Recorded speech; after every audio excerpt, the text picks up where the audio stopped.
अब मीराबाई के साथ कुछ ऐसी दासियां तो नहीं कहेंगे, सखियां हैं जो कृष्ण प्रेम में हैं। मीराबाई का सत्संग नित्य सुनती थी और उन्हीं के जैसी, उन्हीं के भाव में रम गई। वे भी अब वृंदावन को जा रहे हैं। कहते हैं कि वृंदावन के मार्ग में मीराबाई कितनी बार बेहोश हुई किसी को नहीं पता। ज्यों ज्यों वृंदावन समीप आता है और जैसे जैसे वृंदावन समीप आ रहा है, ये बात मीराबाई सोचती हैं, मूर्छा आ जाती है, मूर्छित हो जाती है। प्रेम की उस स्थिति में है मीराबाई। समय इतना नहीं लगना था, लेकिन बहुत समय लगा वृंदावन पहुंचने में, क्योंकि ज्यों ज्यों वृंदावन समीप आवे त्यों त्यों मूर्छा आ जाती है। पहुंच गई मीराबाई वृंदावन और सेवा कुंज के पास में वहां मीराबाई निवास करती हैं। संतों के दर्शन नित्य करने जाती हैं, महत्पुरुषों के दर्शन करती हैं, ठाकुर के दर्शन करती हैं, मंदिरों में जाती हैं। श्री गिरधर लाल जी का, गिरिराज जी का दर्शन किया, बिहारी जी का, सबका दर्शन करती हैं। यमुना पुलिन पर बैठी रहती हैं। अनेक लीलाएं मीराबाई की फिर वृंदावन में हुई। अकबर बादशाह को पता चला तो वो भी आए तानसेन के साथ, रूप बदल करके। लेकिन मीराबाई पहचान गई उनको और उन्होंने भी आकर के फिर मीराबाई के इस भाव को प्रणाम किया। इस प्रकार मीराबाई रहने लगी। फिर एक कथा आती है, तो वो बहुत गूढ़ कथा, कि मीराबाई को एक दिन फिर नुकुंज का दर्शन हुआ। रात्रि में नित्य ही उनको अनुभव तो होते थे, कभी सुगंधी का अनुभव होता था, कभी नूपुरों की ध्वनि का अनुभव होता था, कभी वंशीनाद का अनुभव होता था। एक दिन कुछ अनुभव हुआ मानो किसी ने पुकारा हो, और आधी रात मीराबाई चल दी पीछे। तभी निधिवन राज में प्रवेश कर गई और वहां अनेक सखियां सहचरियां हैं। कोई पुष्प संवार रही हैं, कोई गुलाब जल छिड़क रही हैं, कोई चौका कर रही हैं, कोई सेज सजा रही हैं, कोई आरती सजा रही हैं, कोई पकवान बना रही हैं। और मीराबाई सबको देखें, इतनी सुंदर हैं सब, और सब मीराबाई को देख के गए, अरे माधवी तू आ गई। अपना नाम माधवी सुनकर के मीरा थोड़ी चकित होती हैं, ये सब मुझे माधवी क्यों बोल रहे हैं, और ये ऐसी अद्भुत कुंज, ये ऐसे अद्भुत साज, ये ऐसे अद्भुत पुष्प, ये पहले तो मैंने कभी देखे नहीं, ये सब मुझे माधवी क्यों कहते हैं। तभी एक द्वार खुला और उस द्वार के भीतर से पीतांबरी पहने श्याम सुंदर नीलांबर धारण की हुई हमारी किशोरी जी, दोनों युगल सरकार का जैसे ही आगमन हुआ, पूरी सभा सुगंधित हो गई, सब नतमस्तक हो गए, जय जयकार करने लगे, पुष्प वृष्टि करने लगे। और मीराबाई उस छवि को देखकर के स्तब्ध हो गए। ठाकुर जी सब सखियों की ओर देखते हुए जा रहे हैं, किशोरी जी गले में गलवैयां डाल करके चल रही हैं। स्तब्ध सी खड़ी है मीरा, और ठाकुर जी मीरा को जैसे ही देखते हैं, प्रथम दृष्टि मिली है मीरा से, और ठाकुर जी किशोरी को कहते हैं, देखो किशोरी जी माधवी खड़ी है। मीराबाई का शरीर ठंडा पड़ गया, रोम रोम पुलकित हो गया, नेत्रों से अश्रु गिर रहे हैं पर पलक झपक नहीं पा रही है। ठाकुर जी समीप नहीं गए, बस दूर से ही कही किशोरी जी से, देखो माधवी आई है। और ठाकुर जी जाकर के सेज पर विराज गए। सब सखियां अपनी अपनी सेवा में लगी हैं, अकेली माधवी दूर खड़ी है, कुछ पता नहीं क्या करना है।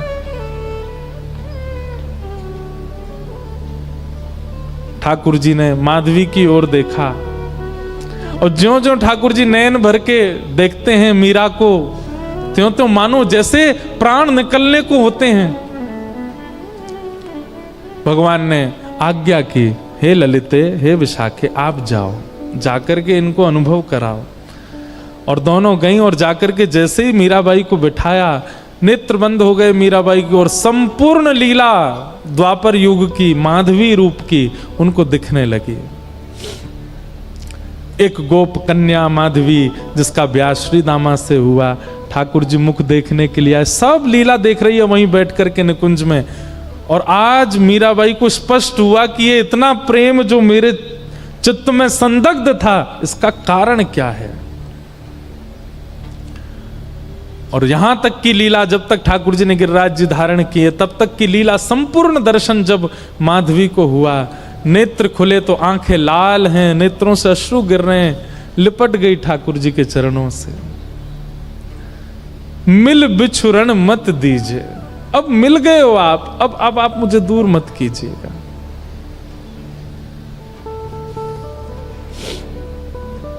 ठाकुर जी कहते हैं अभी बहुतों का कल्याण आपसे होना है, इसलिए आपको वापस जाना होगा। मीराबाई खूब रोई, खूब मना किया, पर ठाकुर जी बोले अभी आपसे बहुतों का कल्याण होना है, आपको जाना पड़ेगा। और निकुंज में जाके सब दर्शन करके मीराबाई वापस आई और वापस फिर वृंदावन में रही। अब मीराबाई और अंतर्मुखी हो गई, अब ज्यादा चर्चाएं नहीं करती हैं, ज्यादा किसी से मिलती नहीं है। धीरे धीरे मीराबाई की ख्याति इतनी बढ़ने लगी कि भीड़ होने लगी मीराबाई को देखने वालों की, कीर्तन संकीर्तन सत्संग सुनने वालों की। मीराबाई को एक संत ने आकर के आज्ञा दी कि अब आप ऐसे स्थान पर जाओ जहां ख्याति से थोड़ा बच सको। और मीराबाई आती जाती तो रहती थी तीर्थों में, ब्रजमंडल में, पर अब द्वारिका निकल गई। आहा, मीराबाई द्वारिका गई। और कैसे गई, चरित्र में आता है कि जितनी उनकी सहचरी थी, जो साथ ही रहती थी, मीराबाई के प्राण लाल जी में और उनके प्राण मीरा में, उन सबको छोड़ के चली गई अर्धरात्रि में और द्वारिका पहुंची। द्वारिका में जाकर के जब द्वारिकाधीश का दर्शन किया मीराबाई ने, वहां तो ठाकुर जी दुल्हा राजा है ना, और वही सेव्य हैं मीराबाई के। मीराबाई तो दुल्हा राजा कोई पूछती हैं। द्वारिकाधीश को देख करके मंद मंद मुस्काती हैं, खड़ी रहती हैं, आनंद करती हैं, संतों से वहां कथा सुनती हैं, चरित्र सुनती हैं, कभी कभी स्वयं बैठ करके भी कभी चरित्र गान संकीर्तन करती हैं। ऐसा वर्णन आता है कि महादेव रूप बदल करके आते थे और मीराबाई के पास एक साधु का वेश धारण करके आते, और कभी कभी ठाकुर जी के कुछ कुछ भाव और कुछ कुछ संदेश, जैसे मतलब संदेशात्मक चरित्र सुनाते। मीराबाई तब सुनती तब तो लगता था कि ये चरित्र है, लेकिन जब वो चले जाते तब बाद में उसको लगता कि ये तो मेरे किसी प्रश्न का उत्तर था, ये तो मेरी संशय का समाधान था, ये तो मानो मैंने पूछा ठाकुर जी से, उनका प्रत्युत्तर था। वो महादेव ही आते थे मीराबाई के पास। और ऐसा भी वर्णन करते हैं कि मीराबाई जब बैठती थी, कभी कभी सत्संग करती, तो अनेक लोग आते थे, तो उनमें से कोई जिज्ञासु कोई पूछता था, तो जैसे आज कोई नीली साड़ी वाली आई, उन्होंने कुछ पूछा, मीराबाई ने उनका समाधान किया। अब शाम को मीराबाई जब दर्शन करने जाती द्वारिकाधीश के, तो वहां कभी रुक्मणी जी की वही साड़ी दिखाई देती, ये स्पष्ट होता रुक्मणी जी ही आई थी, सत्यभामा आती थी, कभी दाऊ दादा रूप बदल के आते। द्वारिका के मतलब द्वापर के सब जन मीराबाई का सत्संग सुनने आते, पर मीराबाई को पता नहीं चलता था। बहुत सुंदर, द्वारिका में भी खूब लीला हुई मीराबाई के साथ।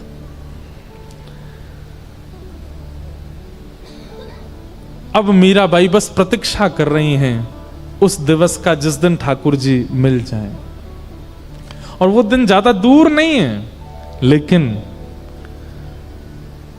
यहां मेवाड़ में अकाल पड़ गया, पूरे मेवाड़ में भुखमरी होने लगी।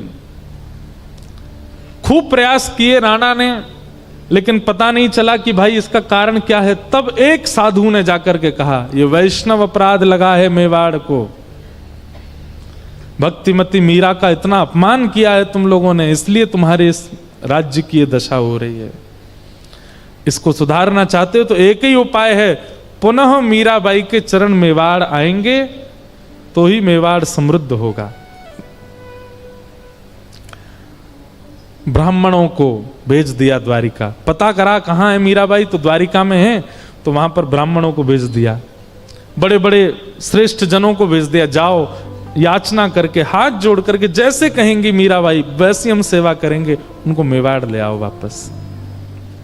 वस्तु का मूल्य हम तब नहीं समझते जब वो समीप होती है। वो दूर हो जाती है तो फिर उसका मूल्य पता चलता है। मेवाड़ की स्थिति ऐसी हो गई कि अब इन लोगों को मूल्य समझ आने लगा मीराबाई का, पर मीराबाई तो बहुत आगे निकल चुकी हैं। कुछ ब्राह्मणों का आगमन हुआ, मीराबाई ने सबको प्रणाम किया, कहाँ से पधारे, तो सब मेवाड़ी भाषा में बात करने लगे।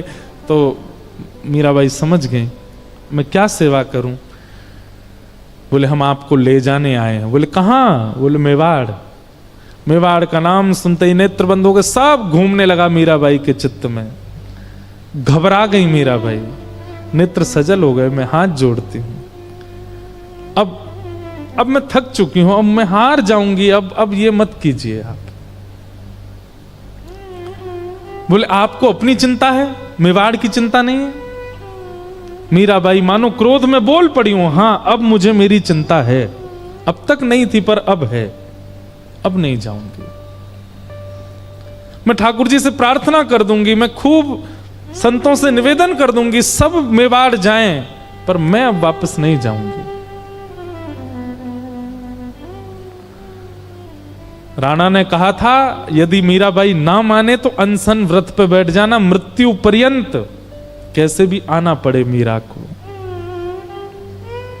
ब्राह्मण बोले अगर आप वापस मेवाड़ नहीं जाएंगी तो हम मृत्यु पर्यंत प्राण त्याग देंगे, अनशन व्रत करेंगे, अन्न नहीं खाएंगे। मीराबाई चरणों में गिर गई, मैं आपसे प्रार्थना करती हूं मेरी स्थिति भी समझिए, मेरी स्थिति मनस्थिति अब वापस जाने की नहीं है, आप मेरी बात भी तो मानिए। घोर संकट आ गया मीराबाई के पास, एक तरफ तो वापस मेवाड़ जाने की स्थिति, दूसरी तरफ अब मिलन कुछ दूर ही है। ठाकुर जी कितनी परीक्षा लेते हैं।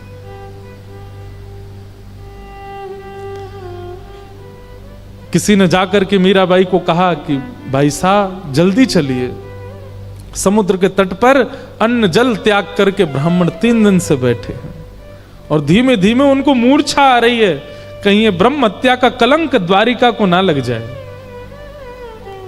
अब तो द्वारिका के लोग याचना करने लगे और मीराबाई को इस दृष्टि से देखने लगे कि ये चली जाए यहां से, ये जाएंगी तो हमारी द्वारिका ब्राह्मणों के अंत से बच जाएगी। मीराबाई दुविधा में है, अब क्या करूं।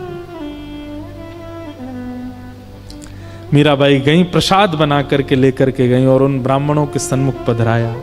प्रसाद देख करके ब्राह्मण प्रसन्न हो गए, बोले अच्छा आप राजी हो गई चलने को, इसीलिए प्रसाद लाई हैं। मीराबाई कहती हैं कि मैं अपने मन से कुछ नहीं करती, मेरे लाल जी जो कराते हैं मैं वो करती हूं। आप प्रसाद पाकर के अपना व्रत तोड़िए और मुझे 1 दिन का समय दीजिए, मैं ठाकुर जी से अंतिम बार पूछना चाहती हूं, यदि वे आज्ञा दे देंगे तो मैं चलूंगी। ब्राह्मणों ने अपना अनशन तोड़ दिया और मीराबाई पूरी रात सोई नहीं, कितनी रात सोती नहीं है वो तो बस द्वारिकाधीश से वंदन कर रही हैं कि नाथ मैंने आज तक आपसे कभी याचना, मीराबाई ने कभी नहीं कहा, वो गाती जरूर हैं कि मुझे आप दर्शन दो, पर कभी ठाकुर जी के आगे जिद नहीं करती कि आप प्रकट हो जाओ, जैसा आपको रुचि लगे। लेकिन आज मानो हल्की सी जिद है मीरा के पुकार में। ब्रह्म मुहूर्त का समय, पूरी द्वारिका इकट्ठी हो गई है, सब देखने को तैयार हैं आज क्या होगा। कई लोग चाहते हैं कि मीराबाई द्वारिका से जाए ना, और कई लोग चाहते हैं कि ब्राह्मण अपना प्राण त्यागें, इससे अच्छा तो ये चली जाएं। सुबह सुबह मीराबाई द्वारिकाधीश के मंदिर पहुंची, मंगला आरती हो रही है ठाकुर जी की और मीराबाई सामने खड़ी है, देख रही हैं ठाकुर जी की। ब्राह्मण बोले पूछ लीजिए ठाकुर जी से क्या आज्ञा है।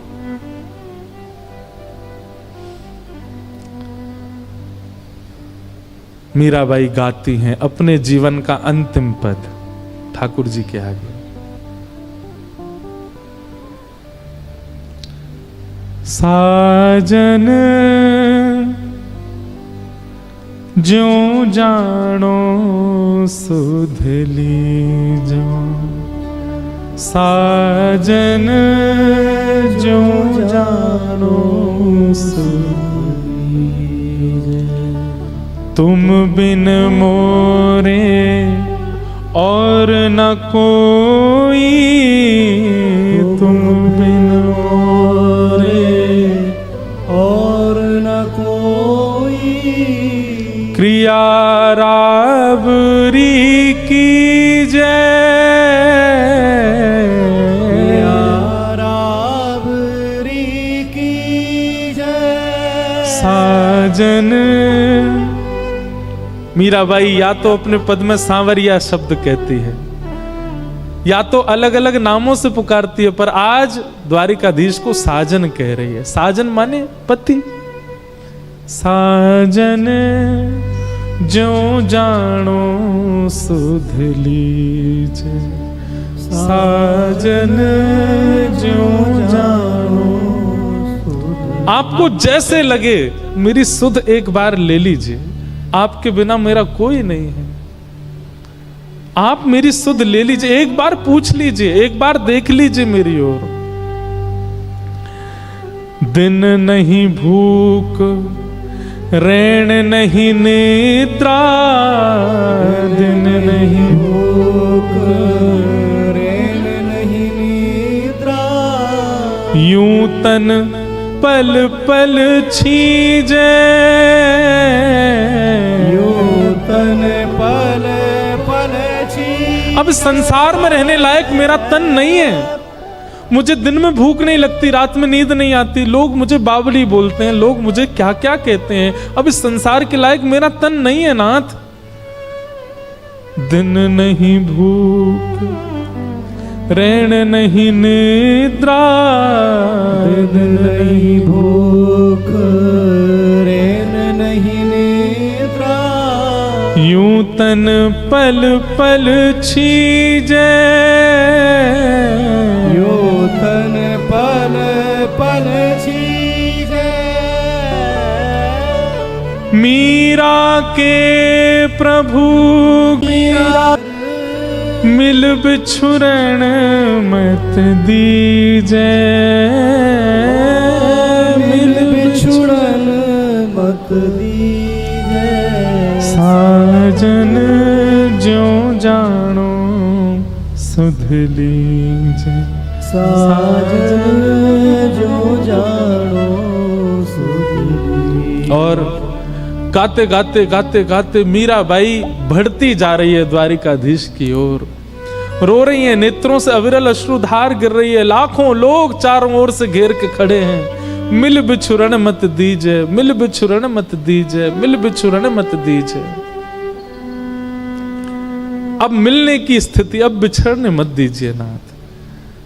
और मीराबाई जैसे ही गर्भगृह की मुख्य देहली पर पहुंची, मंगला में ठाकुर जी एक माला में रहते हैं, छोटी सी पाग पहनते हैं, एक वस्त्र में रहते हैं।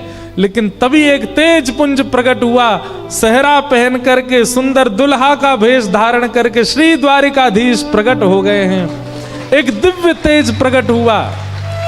सब जितने लोग वहां खड़े थे, सबके नेत्र मानो जैसे सीधा सूर्य का प्रकाश नेत्रों में पड़ा हो। सबने अपने नेत्रों के आगे हाथ कर लिए और उस दिव्य पुंज के साथ मीराबाई प्यारे द्वारिकाधीश में विलीन हो गए। बोलो भक्त वत्सल भगवान की। जैसे ही वो तेज पुंज समाप्त हुआ, सब लोग देखने लगे तो मीराबाई अंतर ध्यान, पुजारी आदि सब द्वारिका के लोग खोजने लगे, मीरा कहां गई, मीराबाई कहां गई। तभी देखा धीमे धीमे मीराबाई के वस्त्र का एक अंग धीमे धीमे ठाकुर जी के भीतर प्रवेश कर रहा है। पुजारी जी दौड़ करके गए, ठाकुर जी के वक्ष के पास जाकर के उस वस्त्र के भाग को खींचना चाहा, लेकिन मीराबाई ठाकुर जी में विलीन हो गई। मीरा के प्रभु गिरधर नागर, मीरा के प्रभु गिरधर नागर। मिल बिछुरन मत दीजे, मिल बिछुरन मत दीजे, साजन जो जानो सुध लीजे, साजन जो जानो सुध लीजे। सब देखते रह गए और मीराबाई प्यारे ठाकुर जी में विलीन हो गए। बोलो भक्त वत्सल भगवान की जय। भक्तिमती श्री मीराबाई की जय। द्वारिकाधीश की जय। प्यारे गिरधर लाल की जय। भक्त और भगवान की जय। हरिहर मिलन महोत्सव की जय। जय जय श्री राम, जय जय श्री राम, जय जय श्री राम। और इस प्रकार मीराबाई ठाकुर जी में विलीन हुई। सब देखते रह गए।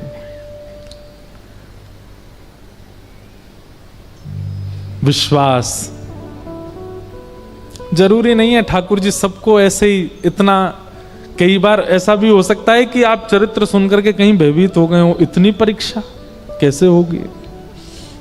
जरूरी नहीं है, आप तो सोच भी लीजिए तो ही बहुत है, करना तो बहुत दूर की बात है। मीरा जैसा त्याग, मीरा जैसा समर्पण, मीरा जैसा विश्वास, मीरा जैसा सहन। पर आज तक मीराबाई का वह दीप प्रज्वलित है, अनेकों को प्रकाशित कर रहा है। आज भी मीराबाई का चरित्र कहा जाता है तो हम तो अपनी बात कह रहे हैं, हमें लगता ही नहीं कि ये पूर्व की कोई घटना, हमें लगता अभी भी मीराबाई हैं और ये घटना अभी भी चल रही है। हम तो कहते हैं मीराबाई कि इस प्रेम सिंधु की एक बिंदु गिर जाए हमारे ऊपर, उसी से ही कृपा हो जाएगी, उसी से ही अनुग्रह हो जाएगा। ऐसी भक्तिमती मीराबाई को हम बारंबार प्रणाम करते हैं। अब मीराबाई का चरित्र तो आज पूर्ण हुआ।